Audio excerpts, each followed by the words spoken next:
Hello guys, welcome to my YouTube channel. And आज की video में हम शुरू करेंगे legal and constitutional history of India subject को।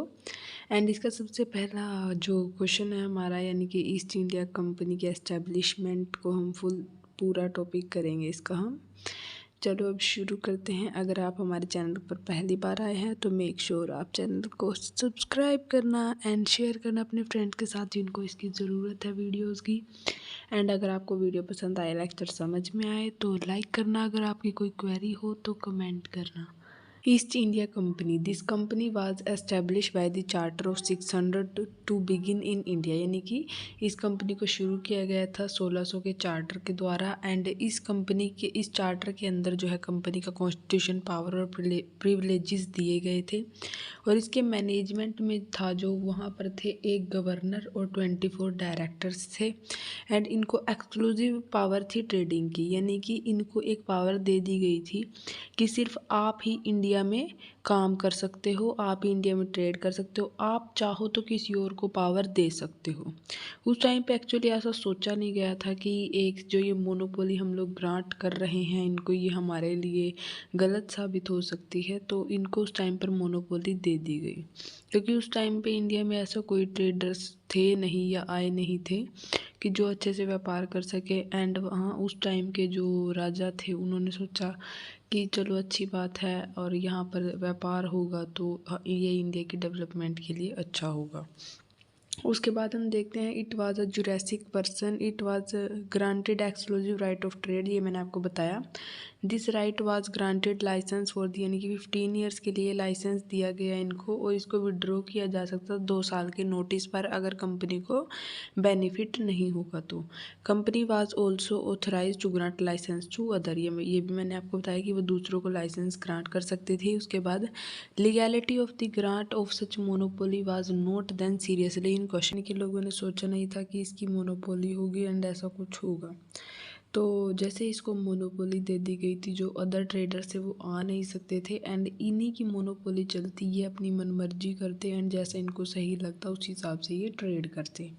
उसके बाद constitution of the company, the management of the company was based on the democratic principle. It is use to elect annually a governor, और एक governor होता तो उसे annually elect किया जाता। 24 जो इसके साथ मेंबर्स होते थे। इनको कहा जाता था director of company. All the share holder of the company formed a general court, the general court was authorise to remove a director if the charges of corruption been proved against him, यानी कि जो in general court थी, इनकी general court के पास ये power थी कि अगर किसी भी डायरेक्टर के अगेंस्ट जो है करप्शन के चार्ज लग जाएं तो ये उसको हटा सकते थे। एंड या उसके अगेंस्ट जो है करप्शन के चार्जेस प्रूव हो जाएं तो। उसके बाद लेजिस्लेटिव पावर देखेंगे हम कंपनी की। The company was granted a power of minor legislation, पहले इसके पास छोटी छोटी पावर थी माइनर लेजिस्लेशन की। अगर मैं आपको क्लियर कर दूँ तो शुरू में जो कंपनी आई थी इंडिया में, ये ईस्ट इंडिया कंपनी, इसका मेन मोटिव जो था वो व्यापार करना ही था। धीरे धीरे जैसे जैसे कंडीशंस चेंज हुई, इनके हाथ में जो है दीवानी पावर्स आई, देन और उसके बाद ये सब कुछ बिगड़ा। पहले शुरू में जो था सिर्फ ये ट्रेडिंग के बेस से ही काम करते थे। उसके बाद this power was given to improve its internal management satisfactory, यानी कि यहाँ पे होता क्या था कि ये सभी पावर उसे इसलिए दी गई ताकि वो अपना मैनेजमेंट सही कर सके। The company was authorise to assemble in the sustainable place and hold the court there for the company and so many reasonable law constitutional order and ordinance as shall seem necessary, यानी कि जैसे भी ज़रूरत होती थी उन्हें थोड़ी थोड़ी पावर देती चली गई। जो हमारी इंडियन के किंग्स थे या जो भी वहाँ पे गवर्नमेंट एस्टेब्लिश थी, थी fine for future and imprisonment तक। डेथ पेनल्टी की पावर इनके पास उस टाइम तक नहीं थी। इसके बाद देखिए आपकी कंपनी को जो पावर दी गई थी लेजिस्लेटिव पावर, वो माइनर थी। एंड उसे जो भी लेजिस्लेटिव पावर दी गई थी उसके बावजूद भी उसे एक कमर्शियल कॉरपोरेशन की तरह ही ट्रीट किया जाता था। अगर मैं इसको आगे बता दूँ कि जो भी इसको पावर दी गई थी वो इतनी ही पावर थी लाइक जैसे किसी छोटे इंस्टीट्यूशन को दी जाए।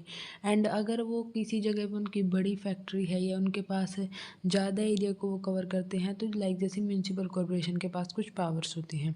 एंड इनको एक और बात कि ये कोई भी ऐसा कंट्राडिक्टरी लॉ नहीं बना सकते थे जो कस्टम ऑफ इंग्लैंड के खिलाफ हो। उसके बाद देखते हैं कि यहाँ पर जो भी लॉज बनते थे वो प्रिंसिपल ऑफ इंग्लिश लॉ के हिसाब से बनते थे।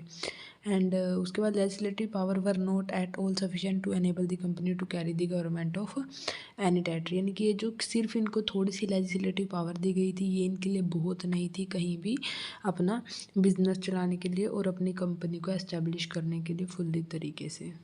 इसके बाद आप आगे इसका डेवलपमेंट देखिए कि इसके बाद होता क्या है नंबर सेकंड पे कि ये सूरत फैक्ट्री की एस्टेब्लिशमेंट करते हैं। In 1612 the Britisher establish trading factory at Surat. Surat जो इंटरनेशनल पोर्ट था एंड बिग कमर्शियल सेंटर बन चुका था वेस्ट इंडिया का। क्लॉथ एंड स्पीसीज जो यहाँ पे एक्सपोर्ट किए जाते थे फॉरेन कंट्रीज़ को। And armed with sundry powers under the charter of 600 the East India Company embarked on its career of trade and commerce with India.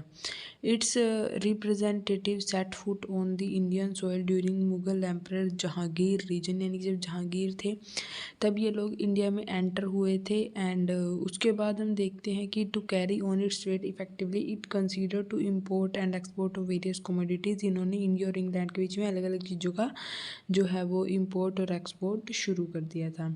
Company को नई फैक्ट्रीज़ बनाने की ज़रूरत थी एंड एक जो है a factory was place consisting of officer residence of company employees and spacious warehouse for storage of goods, यानी कि और वेयर हाउस उन्हें और जगह की ज़रूरत थी।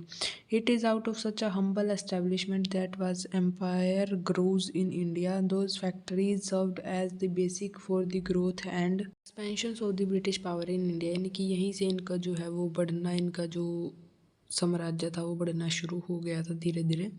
इन course of time a factory expanded into province, a province into an empire, यानी कि ऐसे धीरे धीरे एक फैक्ट्री प्रोविंस बन गई एंड प्रोविंस के बाद वो एक पूरा एम्पायर बन गई। उसके बाद administration of the factory, the administration of the factory was managed by the council, council इसे मैनेज करती थी। सीनियर मेंबर जो होता था उसे बोलते थे गवर्नर या president. All affair were controlled by the majority vote of the council, यानी जैसे ही कोई भी डिसीजन लेना होता तो जहाँ पे वो मेजोरिटी की वोट्स देखी जाती थी। Policy of the company could be change from time to time, जैसा भी पॉलिसी बनानी होती वो कंपनी की चेंज होती रहती थी। एंड जो हाई ऑफिसर्स थे कंपनी के वो हु कॉन्स्टिट्यूटेड द काउंसिल। इसके बाद जो है राइटर को दी जाती थी salary 10 pounds per year and इसके बाद फैक्टर को दी जाती थी 20 pounds per year and merchant को मिलती थी 40 pounds per year. The company allowed boarding and lodging of its servant who were also allowed to carry on their own private trade, यानी कि कंपनी ने ऐसा कोई रूल सेट नहीं किया था कि जो ऑफिसर्स है वो अपना पर्सनल ट्रेड नहीं कर सकते। एंड यहीं से जो कंपनी की हालत है वो थोड़ी ख़राब होनी शुरू हो गई थी, क्योंकि जो कंपनी के ऑफिसर्स थे उन्होंने अपना खुद का पर्सनल ट्रेड यानी कि प्राइवेट ट्रेड करना शुरू कर दिया था। इसके बाद ही जो कंपनी है वो पहले इन डायरेक्टर के थ्रू जो है वो राज किया करती थी एंड उसके बाद जो कंपनी है यानी कि इंग्लैंड की क्वीन का सीधा डायरेक्ट राज यहाँ पर चलता है। एडमिनिस्ट्रेशन ऑफ जस्टिस इनके पास कैसे आया, कब आया? In 1615 Sir Thomas Roe an ambassador sent by James first succeeded in getting the following main privileges of the England people from the Mughal court, यानी मुगल कोर्ट से उसको ये पावर्स जो है दे दी गई थी। That the dispute among the company servant will be regulated by their own tribunal, यानी कि अगर कोई भी डिस्प्यूट है जो सर्वेंट्स के साथ होगा कंपनी के तो वो खुद सुलझा सकते हैं। एंड उसके बाद that the England people will enjoy their own religion and laws in their territory where the company and its people lived and did business, यानी कि वो अपने जो है रिलीजन को फॉलो कर सकते थे और अपने ही कानून चला सकते थे।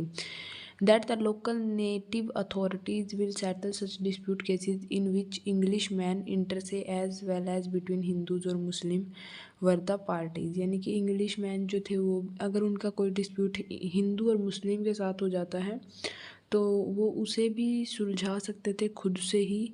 All the cases of complaint and controversies related to Englishman were to be looked into by the qazi of the place who was to safeguard their interest and ensure justice for them, यानी काजी जो था वो इनके cases देखेगा जो भी complaint या जो भी कंट्रोवर्सीज होंगी। उसके बाद दैट द मुगल गवर्नर और the qazi of relevant places will protect the English people from all sort of operation and injury, ये जो काजी था ये इंग्लिश लोगों को बचाता था। In the way Sir Thomas Roe got a great thing for the English people that's right of self government, यानी कि यहाँ से उसे एक तरीके से थोड़ा थोड़ा हक मिलना शुरू हो गया। जो एक काजी था यानी कि ये इनके हक में ही हमेशा डिसीजन दिया करता था।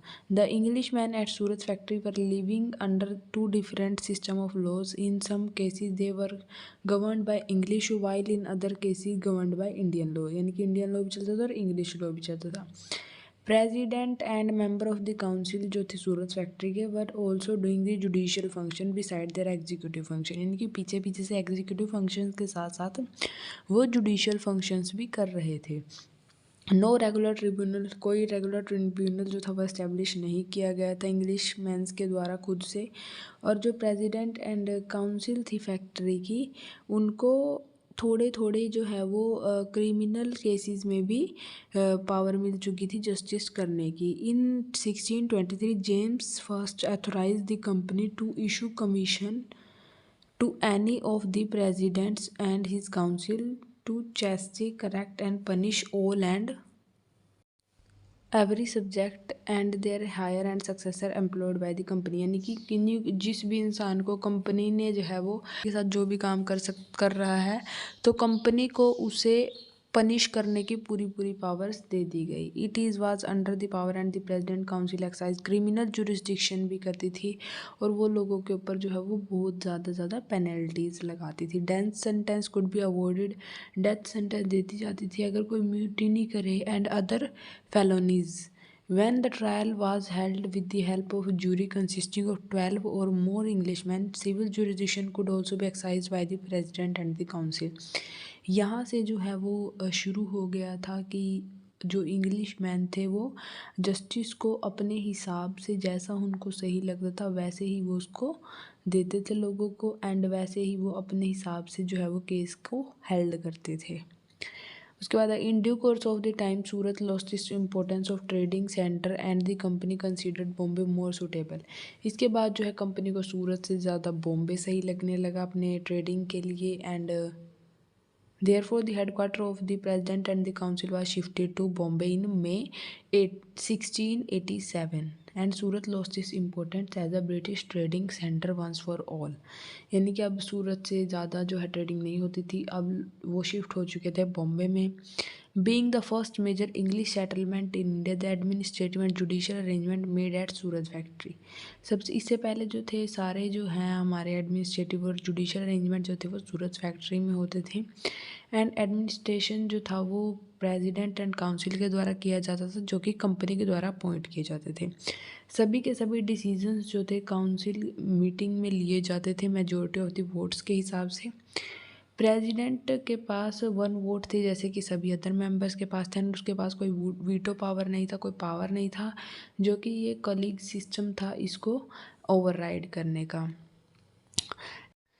इसके बाद जो है गवर्नर को वीटो पावर मिलने लगी, मेजॉरिटी पावर से ऊपर उसकी वीटो पावर मानी जाती थी। उसके बाद मुग़ल फरमान की बात करें, मुग़ल फरमान रिक्वायर होता था causes and transaction between the English and Indians, यानी कि अगर मुग़ल फरमान लगता था अगर कोई भी ट्रांजैक्शन होनी है इंग्लिश मैन और इंडियंस के बीच में, ये लोकल ट्रिब्यूनल जो थे वही देखते थे इसको। And Mughal empire felt some responsibility for the welfare of his subject and so he made such a stipulation in grant.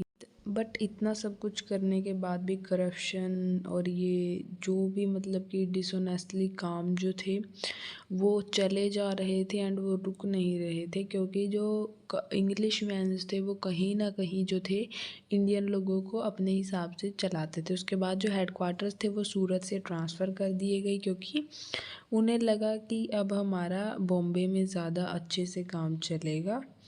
And Surat disappeared from the scene of the Bombay trade, यानी कि अब यहाँ से British trade, Surat disappeared from the scenes of British trade, यानी कि अब सूरत का बिल्कुल ही वहाँ से रोल ख़त्म हो गया था, अब वो लोग कम्प्लीटली बॉम्बे शिफ्ट हो चुके थे। एक किसी इंग्लिश ट्रैवलर ने कहा है कि जो मोमडीन्स होते थे लो उनके हाथ में होता था एंड वो ही जो है वो जस्टिस ग्रांट किया करते थे। उस टाइम पे जो जज की जो फ़ीस थी वो होती थी 25 रुपीज़, एंड होता था कि जो पार्टी अपने हक में डिसीज़न दिलवाना चाहती थी तो वो ब्राइब करती थी एंड जस्टिस को ख़रीद लेती थी। ये होता था उस टाइम पे। थैंक यू फॉर वॉचिंग ये लेक्चर। एंड अगर आपको समझ आया होगा तो लाइक करना।